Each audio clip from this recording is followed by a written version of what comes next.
Chris Gotz, and I'm the Chief Creative Officer of Ogilvy South Africa. I'm in charge of a studio of like 30 or 40 people, that their sole form of inspiration is digital.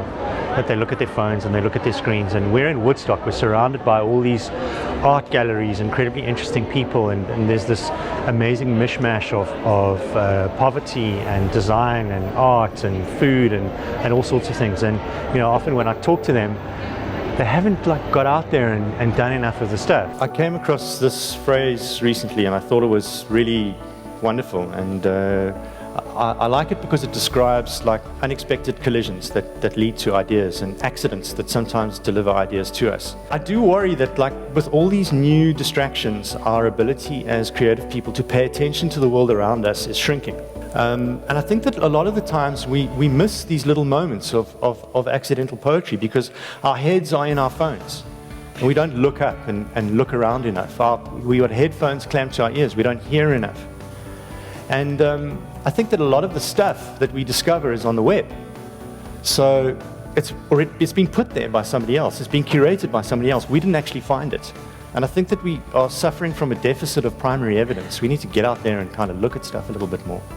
So, funnily enough, I think that literature is different and art is different, and maybe I'm being a traditionalist, but I think that when you're walking around a gallery and you're seeing something and inspiring you, it's different to watching something that's been put on a blog and millions of people are seeing. I think that someone else is saying, look at this is what I think of this is what it could lead to.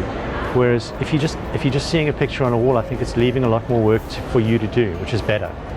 There's different ways to create campaigns. So you can create explosions of messages. So you'll listen to a radio ad or look at a TV ad and you go, okay, I understand that. And then I think that there's a different form of storytelling where you're using a whole lot of different layers to tell one particular story. We were working on a big beer campaign for a brand called Carling Black Label.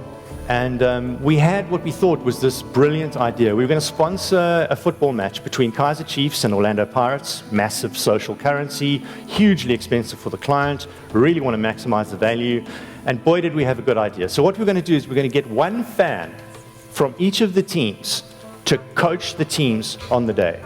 So we would have a competition, and one fan from each of the teams would sit on the bench and coach the team. And in that kind of moment of forced dissatisfaction, we gave something else a chance to surface.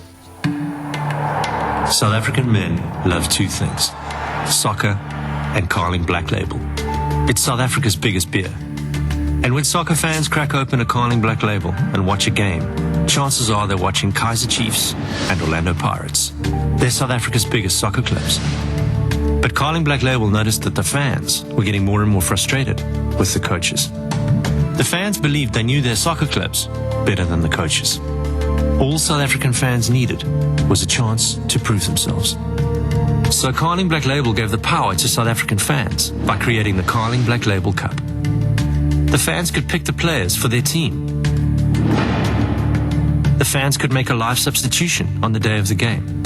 For the first time in football history, the fans could literally be the coach. I think that social currency is really, really important. So with the Be the Coach thing, we knew that if you own an event like Kaizer Chiefs against Orlando Pirates, you already have massive resonance sitting inside that story with people. So you've got to work out, what do we do with the story that makes it much more engaging for people?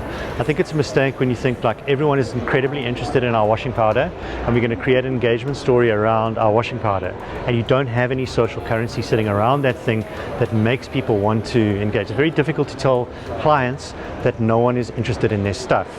And that's why I love design, because design is physically making the stuff beautiful so that people will like it more.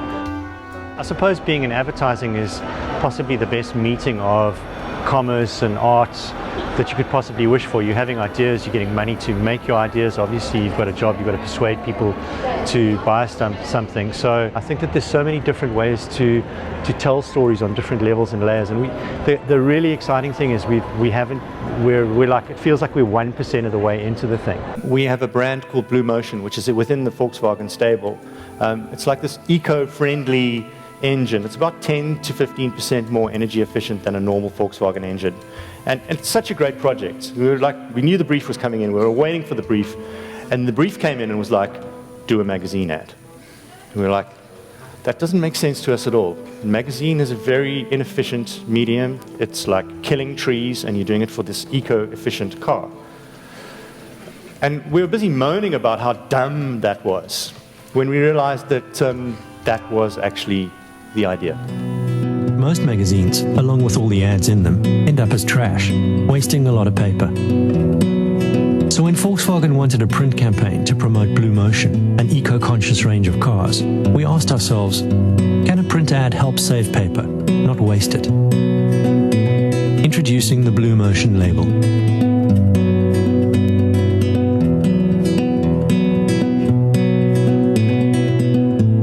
The BLUEMOTION label. A small ad that makes it easy for people to recycle their magazines. We've had some amazing product development ideas lately, and I think that advertising at its very best can change society, not just a sales curve. So I've tried to encourage the guys, especially in the environment that we find ourselves in, which is South Africa and Africa today, that we need to have some ideas that have some kind of social coherence and social impact. So we're trying to do a lot of that at the moment. We're working with District 6 Museum, we're working with the NSRI. Creative people will be at their best when they feel like they're really making a difference. And as advertising people, to be honest, most of the stuff that we do, people will have forgotten about in a few months' time. It's just the thing that we have to remember about ourselves. It should keep us grounded and feel like, make us sort of less self-important.